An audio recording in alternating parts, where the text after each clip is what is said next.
जय श्री कृष्ण। क्या सच में मृत्यु अंत है? क्या इंसान केवल शरीर है? अगर शरीर ही सब कुछ है तो फिर मृत्यु के बाद भी हम अपनों को क्यों महसूस करते हैं?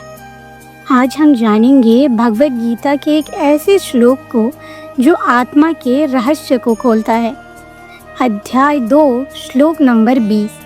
श्री कृष्ण ने अर्जुन से कहा था, न जायते म्रियते वा कदाचित् नायं भूत्वा भविता वा न भूय अजो नित्य शाश्वत्य पुराणो न हन्यते हन्यमाने शरीरे। अर्थात आत्मा न कभी जन्म लेती है न कभी मरती है। वो ना तो उत्पन्न हुई थी और ना ही भविष्य में कभी होगी। वो अजन्मा है, शाश्वत है, नित्य है और कभी नष्ट नहीं होती। यहाँ तक कि शरीर के नष्ट हो जाने पर भी नहीं होती।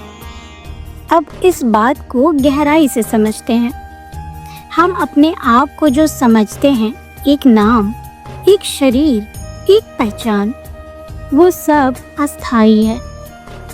लेकिन आत्मा वो शुद्ध चेतना है, वह मैं है जो बचपन से आज तक सब कुछ बदलते हुए देख रहा है, बट नेवर चेंजिंग इटसेल्फ। जैसे कोई इंसान अलग अलग कपड़े पहनता है, वैसे ही आत्मा शरीर बदलती है। लेकिन जैसे कपड़ा बदलने से आप नहीं बदलते, वैसे ही शरीर बदलने से आत्मा नहीं बदलती।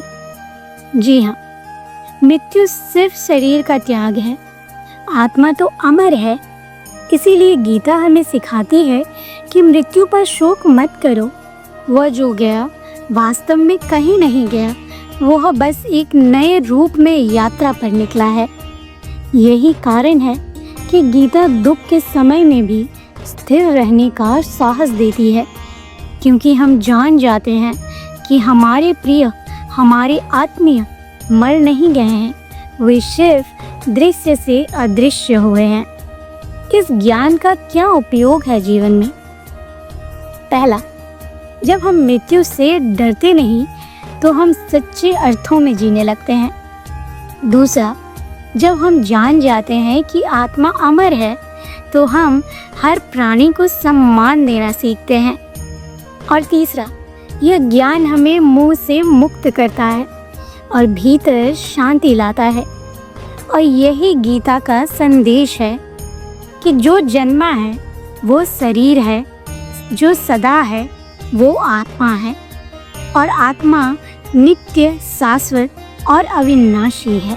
तो अगली बार जब जीवन में मृत्यु की छाया आए या किसी अपने को खोने का दुख हो, तो इस श्लोक को याद रखना, न हन्यते हन्यमाने शरीरे।